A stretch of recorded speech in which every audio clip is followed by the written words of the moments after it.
I'm so excited for our talk. Thank you, Soy. And well, this is our second collab. And as always, salamat sa pagpapaunlak talaga. So, quick session natin. Actually, I reviewed our collab last couple of years. I touched it a little. This specific strategy. Pahapyaw lang super. But this one is a very detailed one. Don't get fooled, especially sa community, don't get fooled by the simplicity of this specific tactic or strategy na ginagawa ko. Kasi this is often overlooked. I actually teach this doon talaga sa mga estudyante ko. But a lot of the times, medyo nami-miss out nila kasi it's very simple and you will really get to a point na, huwag ko naman gawin to. And then down the line, you will realize, tama pala sinabi si Dad. Sana ginawa ko na lang. And the very big reason is I have tested and proven this already in multiple businesses, not just the small ones, but the big ones that are generating 7 to 8 figures talaga, especially dito sa Pilipinas. Remember, for example, when we were schooling, pag sa mathematics, when you solve a problem, pag mali yung simula mo, mali na yung magiging outcome, right? Yeah. No matter how brilliant you are. So I think this is also somewhat like that. Parang you're starting out at the right footing. Now again, don't be fooled by the simplicity. It's the simple things that really count big time. So proven sa advertising natin. Most of the client na natutulungan nito are the health and wellness. Kasi yung stricto talaga. So, this video is parang a compliment siya sa ginawa natin. Yung first episode natin. Yes. Oh, perfect! Okay, so Yung first episode natin, it's still true up to today. It's still super true. You can still use it. That session will allow you very thorough intro sa Ads Manager or sa Facebook Ads itself. But this specific session is to help you start right and go a really long way sa advertising ninyo. For example, yung community mo, the members will handle a client na marami ng mga rejected ads kasi they did it by themselves, or the advertisers, marami silang rejected ads. We've also experienced that. Tipong gumawa sila ng iba-ibang account, iba-ibang ad account, iba-ibang Facebook pages, wala pa rin. So we have tested and proven this even up to now. It's still being utilized. So without further ado, haba ng intro natin. Oh, I like para mas ma-warm up talaga kung ano yung topic video natin. I just want to highlight gaano siya ka-importante. So, I just want to share my screen quickly. There will be points, guys, na medyo I will unshare kasi I will walk you through a live account in doing this. I'll just unshare a little bit from time to time kasi may mga client infos. Naka-NDA tayo. Ayun. So, the title of this is How I Saved a Client's BF or Business Manager from the Brink of Restriction in 5 Steps. You don't have to use this pag medyo restricted na kayo, maraming rejected ads, but I highly suggest this. I strongly suggest this. You do this right before you start any type of ads. Before kayo gumawa ng sales, whatever, do this first. Okay? So, as you can see, medyo may paandar tayo na pa-highlight na ano. So, I'll just unveil each step as we go along. So, yes, again, 5 steps lang to ha. So, step 1 is, kailangan you understand the Facebook ad policies. You have to begin by familiarizing yourself with the policies ni Facebook so you can ensure all your future ad copies and creative. So, when we say ad copy, yung text na nilalagay ninyo sa ads ninyo and your creatives, whatever it is, your video, your picture, or static as we would call it, are compliant with these policies. Eto, this is a very important note. If you are a fly-by-night company, you will still get banned. What do I mean by a fly-by-night company? Yung tipo ng company na magra-run ng ads na parang magte-testing lang and then bigla-bigla mawawala if their ads are not running well. When you come into this ecosystem sa ads, especially sa community mo, Soy, sa members, make sure to handle a client o di kaya if it's your business, make sure na you are legit. Okay? Kasi if you are not legit, you will really bear the hammer ni FB talaga. It will hammer you. It's very intelligent now. It cannot be fooled anymore. And of course, if people have a negative experience sa Facebook, sinong affected? Tayo. Kasi social media management and paid ads rely on the Facebook ecosystem. So we have to make sure that we safeguard the experience of everybody sa Facebook. So number 1, be very familiar with the Facebook ad policies. Now, it's quite impossible to really be familiar with everything, right? That's the beauty of our time now. Kasi AI can already guide you in being compliant sa ads, specifically ChatGPT. Yeah. I hope you guys are familiar with that by now. Siguro we can have another session about this, no? Yeah. Hopefully. Okay. So AI can now guide you in making more compliant ads. I've been kind of incorporating this strategy together with AI para mas compliant without me having to really do the grunt of the work in thinking, yung ad copy ko compliant ba to? Kasi mahirap, di ba? Sometimes mahirap basahin if it's compliant or not. Then I utilize AI. If you're using the basic basic ChatGPT or the ChatGPT plus better, but you can just utilize the basic ChatGPT. It already knows how to check your ads. Okay, so that's step one. Understand it. Kumbaga, ignorance of the law excuses no one, di ba? If you don't know na hindi pwede yung ads mo, no mercy talaga si FB. This process is very important kasi yung session 1 natin tells you how to run ads. But if you're restricted, you can never run ads. So this is how valuable this is. Step 2 natin is, just simply start with an awareness level campaign. Specifically, you can create page likes and engagement campaign lamang as these have higher chances of approval. So once an ad is approved, all you have to do is just duplicate it to a new ad. I'll show you in a little bit, Soy. Bakit page likes and engagement? Dan, we're gonna be running sale. We want leads. We want conversions. Why page likes and engagement? Because these are the easiest ones to get approved. Remember, when you are running ads, you are introducing your business to the FB ecosystem. And it's FB who will get to decide if papapasukin ka niya or not through approving your ads. And when you are running page likes or engagements, you're not requiring any substantial action from your audience. You just want to introduce your business. And, that's safe enough for the FB ecosystem. So, yeah, actually, I feel like na-mention mo yan siya sa previous natin na interview. Yes. Yeah. So, yun, di ba? So, but this one is basically, I'll show you how to do it. What you will do next for step 3, this is very important. Launch ads one by one lang muna. Starting the next one only after the previous ad has been approved. Tendency kasi ng karamihan is, okay, ang goal is conversion. O sige, gawa tayo ng sales campaign agad-agad. And then, launch natin, 10 kailangan 10 yung launch natin. Na-reject yung 3, then that's it. That's gonna snowball. It's a domino effect. Everything will be rejected. Worst case scenario is, yung profile mo mismo, yung ma-ban or ma-restrict. Kasi hindi mo na magagamit sa ads. O, diba? Like me, Dan Lingaya profile is banned na.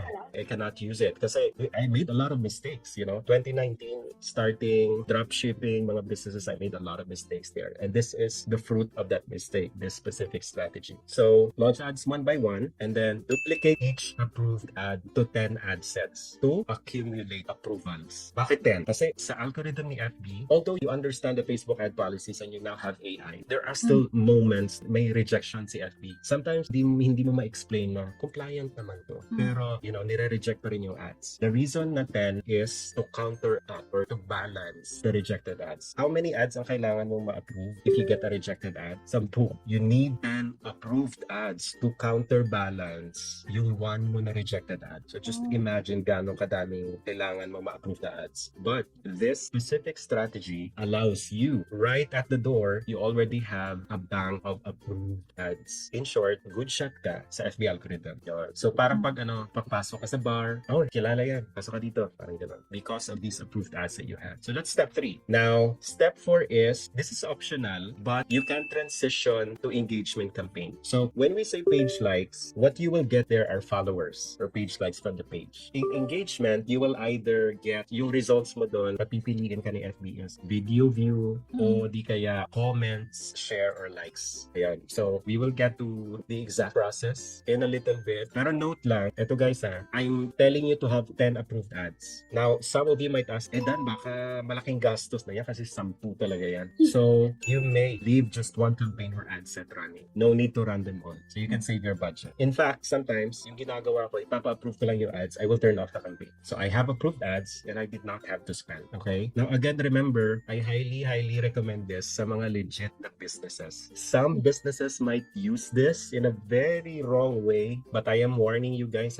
you will still get banned. You will still be discovered. Okay? Our last and final step is walkthrough. Okay? Now you say, that was very simple pero I'll show you how it's done basically. But Soy, before we move sa session or sa walkthrough, meron ka bang questions so far? Any thoughts? Yeah, actually, I really like yung prepare mo na step by step. It's very, very straightforward. That's why you can say na it's very simple. Ito ang gagawin dapat. Yung ganun. First, awareness. Before mag-proceed sa engagement. Yung ganun. I appreciate that kasi especially for my viewers now that starting pa lang ba and they want to have a grasp kung ano talaga yung gagawin as a Facebook ads manager or specialist. Maganda siya na step by step na pwede na lang.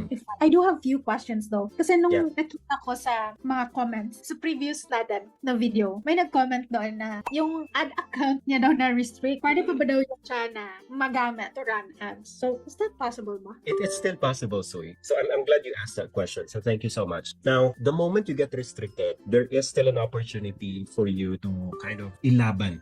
Kasi when you get get restricted, you will get a notification sa profile mo, and at the same time, you will get an email from Facebook saying na the specific account has been restricted. Yeah. What you can do is you can request review. There is always an option for that. Now, after the request review, they will review it for a few days or sometimes within 24 hours, depende sa availability nila. And they will make a final decision. So, the decision could be na i-reinstate nila yung account mo or wala na talaga. So, in that case, okay, pag na-reinstate. But if not, then bye-bye na talaga. The decision is final na talaga. So, this is where this specific process or strategy comes in. Kasi it will protect you from that specific unimaginable and painful scenario talaga. Again, this is very simple, but it can help you big time talaga. So, yon. Any question pa? So, one thing din na gusto kong i-ask, parang sa experience mo, Dan, meron bang time na nalalaman mo talaga na, oh, this kind of ad might be rejected? Or meron bang common reasons sa pag-restrict nila ng mga ads mo na hindi nila i-push? Oh yes, if you've been running ads na matagal-tagal na, sometimes you will get that instinct na feeling na, okay, parang baka hindi ito pwede. Kind of a quick tip is, when your ads are talking about diseases, mental health, any physical attributes, when we say physical attributes like skin color, marami ka bang pimples or what? When you are talking about those, not necessarily that you will get rejected right away, but you have to be very careful. You have to frame your video, your picture, or your ad copy in a way na you're not directly saying na, are you looking for morena beauties in your area? Or morena ka ba? Parang ganon. Ganun. You can just simply say, morena skin is one of the most attractive skin ever. And it can be further improved. Avoid saying the word you. Kasi you're kind of saying na yung nanonood ng ads mo are exactly those. Hindi naman lahat ganon. Most of the time, the very, very strict area ni FB is a health and wellness industry. Yun. But here is where the beauty is. Yung AI can already help us out. So all you have to do is just simply say, this is my idea of the ad copy and the picture or the video. Please help me make sure I am compliant with Facebook ads policies. And AI will already be able to tell you that. Yes. So make sure that you utilize that, guys. Okay? So it's very, very powerful. Imagine, it's gonna save you time, trouble, and brain cells. You can come up with compliant ad copies right away. Oh yeah, bosses, let us know if you want to have another session discussing more on how AI can help us run mga Facebook ads. One last question though, di ba? They will check or review our ads na sinasubmit. Ano ba yun sila? Like, automatic yun sila or manual, may check talaga na tao? Or both? Or, I'm not sure. Paano nila nire-review yan? I love that question. Thank you, Sui. Remember, guys, when we publish our ads, it's in review. Who is reviewing that? It's the bots. Mga bots lang. What's happening sa review? They will review your ad copy. They will review your picture, your video. They will also review your Facebook page. They will also review your website. Ayun, so remember, it's not just ads. Initially, tip of the iceberg ads yung nire-review nila. But if they are a little bit, medyo diskumpiyado kami check na namin yung Facebook page. Check na namin yung website. Yun. Once they reject, meaning it's the bot who got triggered by whatever words you said doon sa ads. And then, when you request review, it's now gonna be manually checked by a person talaga. So that's the time it's gonna get checked. So, I love that question. Thank you, Soy. Kasi maraming hindi alam. Ako din. Wala akong idea kung paano kaya nila tulit-tulit.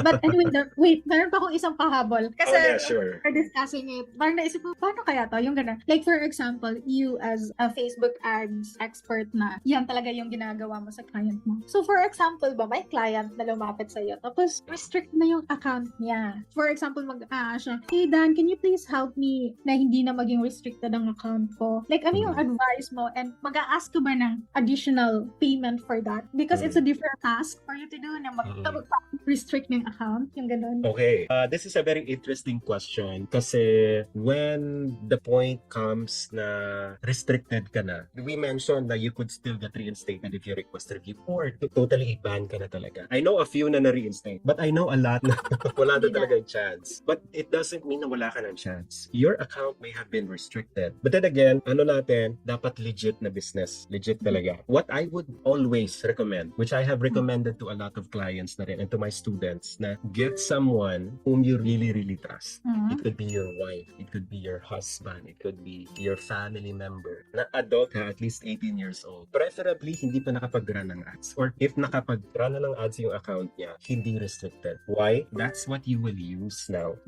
It's okay to do that kasi may consent. Kaya importante na it's someone you trust and someone who trusts you in return. So, I'm not saying na don't do this. I'm saying na be very careful lang. There are people or entities out there or organizations out there who sell accounts. You're familiar? I've been bashed super hard about this kasi I stand strong on this opinion of mine na you don't need to kasi you're not sure ano yung history ng account. Sino ba yung may-ari niya noon? Ano ba yung pinaggagawa niya noon? I would always suggest na someone you trust, someone na malapit sa'yo, makukontakt mo if kailangan mo. So, if you're fully restricted na lahat-lahat, have someone. Or better yet, before you start, prepare ka na. Tawagan mo na ako, oy, I'm going to run ads. I might get restricted, but I will have your account as backup. So, dun pa lang, make sure that person is part of the page, part of the ad account na. But with the strategy we're teaching, you have a really high chance of making it. Ayun. So, thank you, Soya. I appreciate those questions. At least ma-clear natin. Yeah, thank you so much for answering. Very clear, mga sagot, straightforward. Yun. Can you please walk us through sa ads mo? Yes, let's go. So that's the ads manager, right? So dun sa mga nakapanood ng session natin, I'm sure you're familiar with this na. Again, this is a live account. Now, all we have to do here is simply create a page likes campaign. Now, from our previous session, so medyo nag-iba-iba na yung interface ni FB. So, always remember na parang grocery store itong si FB. Maya-maya, iniiba yung arrangement. But as long as you know na noodles yung kailangan mo, you will find your way. Parang ganon.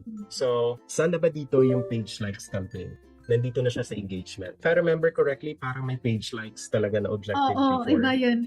Yan. But now it's in engagement. So all you have to do is just select that and then that's it. All you have to do is click continue after that. Now you will get this message na. Before, wala pa to. Now, all you have to do is just select manual engagement and then continue. And then it will open up. And this is where we can already do yung specific strategy natin. So, ito campaign. So, sa campaign level, may gagawin ba dito? Wala naman masyado. Proceed ka straight sa ad set. Now, stop share ko muna as I will prepare the ad set. So, papakita ko ano yung specific strategy natin. Ayun, okay. We're ready again. Ayun. So, di ba meron tayong campaign, meron tayong ad set, at saka ads, right? For page likes na campaign, what you can do there is instead of message destination, yung engagement campaign kasi marami siyang conversion na tinatawag. One of the conversions there is yung page likes. And eto na siya, Instagram or Facebook. Get people to engage with your Instagram profile, Facebook page or both. Nasa top lang to. So, conversion location, Instagram or Facebook. Performance goal is, ayun siya, maximize number of page likes. That's it. That's all you have to select. And once you're done, yung budget, and then yung schedule, and then yung targeting mo rin, whatever country it is or city. Now, this is where the elements come together. So, when you run ads, di ba, page likes. So, all you have to do is just set up creative however you want it. Image ad or video ad. I'm just selecting random. Yeah. So, test lang.